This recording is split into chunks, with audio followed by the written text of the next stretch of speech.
Did you know that you owe your ability to read and write to a 16th century European movement called the Protestant Reformation?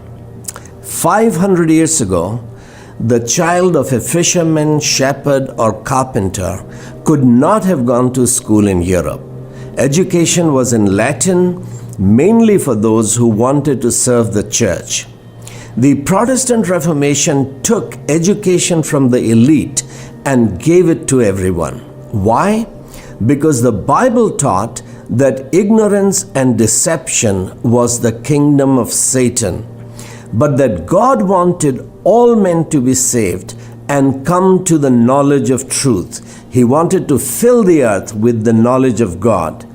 In order to reform Europe, Martin Luther demolished elitist education.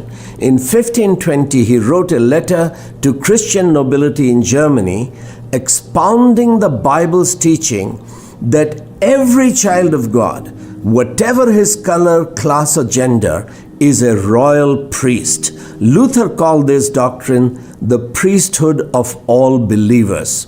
Every priest needs to know God. That requires studying God's Word. That in turn required the Bible to be available in the languages of the people. Luther himself translated the Bible into German, but people who spoke German dialects did not actually read their language. That required schools. Who will pay for building schools? In 1524, Luther wrote another letter to the councilmen of all cities in Germany. Using scriptures such as Psalm 78, Luther argued the city council were responsible to build and maintain schools. God is our Father. That means that every father has to be more than an animal. He has to nurture and teach his children as does God. By 1530, Luther realized that parents were a part of the problem. They could not see why children should go to school if their life was to be spent milking cows, chopping wood, or bringing up babies. Therefore, Luther asked parents to send their children to school and keep them there. His appeal rested entirely upon God's Word. Poor peasants wanted their children to help with families' meager income. Luther asked them to trust and obey God's Word, to seek first God's kingdom and His righteousness. That would be God's way to improve their economic life. Did it work?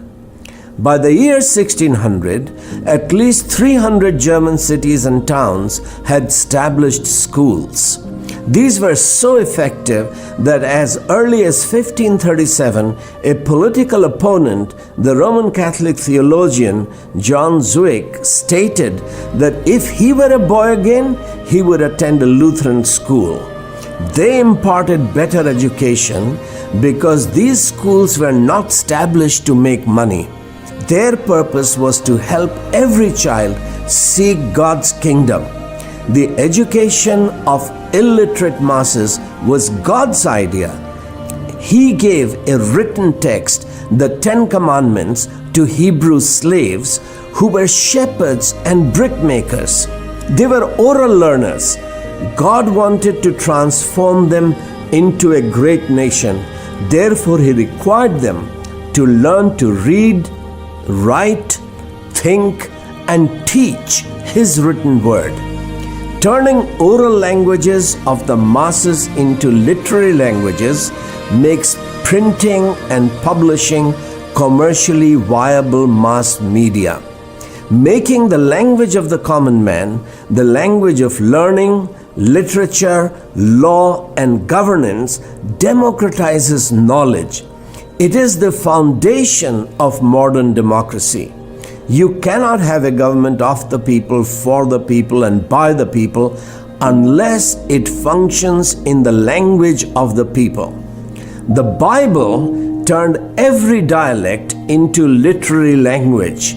It inspired the missionary movement to translate and publish the Bible into every major language. That has globalized the Bible's vision of universal education.